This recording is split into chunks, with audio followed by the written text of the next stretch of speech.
বাগান, বাগানের ইংরেজি হলো গার্ডেন, আর এটা ইউজ হচ্ছে নাউন হিসেবে।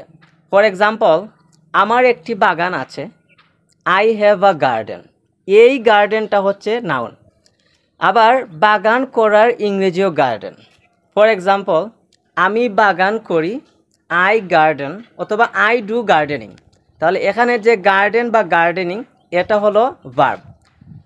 যে শব্দটা দ্বারা কোনো কিছুর নাম বোঝায় সেটা হলো নাউন, যে শব্দটা দ্বারা কোনো কিছু করা বোঝায় বা হওয়া বোঝায় সেটা হলো ভার্ব। ওয়াটার, ওয়াটার অর্থ পানি, সাধারণত এটা নাউন।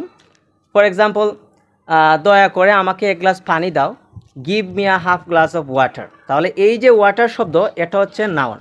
আবার আমি যদি বলি আমি আমার বাগানে পানি দেই, আই ওয়াটার মাই গার্ডেন, এখানের যে ওয়াটার শব্দটা আছে সেটা হলো ভার্ব, কারণ এটা দ্বারা পানি দেওয়া বোঝাচ্ছে, মানে কোনো কিছু করা বোঝাচ্ছে।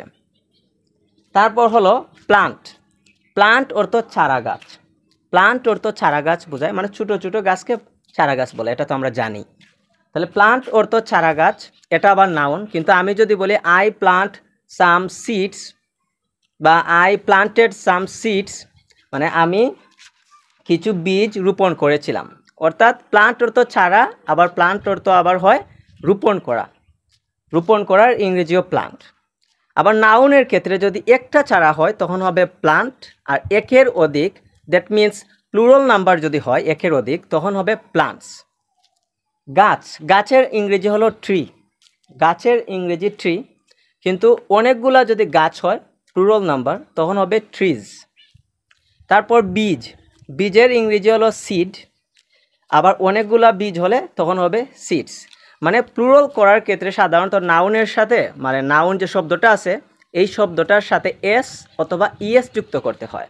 তো এস বা ইএস এর ব্যবহার এটা একটা ডিফারেন্ট ম্যাটার, তো এটা না হয় অন্য কোনো ভিডিওতে আলোচনা করব। তো আপাতত এতটুকু বললাম, গার্ডেন এটা একটা নাউন, আবার গার্ডেন এটা একটা ভার্ব। ওয়াটার একটা নাউন, ওয়াটারও ভার্ব। প্লান্ট একটা নাউন, প্লান্টও ভার্ব। আবার ট্রিজ এটা কোনো ভার্ব হয় না, এটা জাস্ট নাউনই, কিন্তু সিঙ্গুলার এবং প্লুরাল নাম্বারের ক্ষেত্রে যদি সিঙ্গুলার হয় তাহলে শুধু যে শব্দটা সেই শব্দটা ইউজ হয়, যেমন ট্রি অথবা প্লান্ট। আর যদি একের অধিক হয় তখন হবে ট্রিজ অথবা প্লান্টস অথবা সিডস।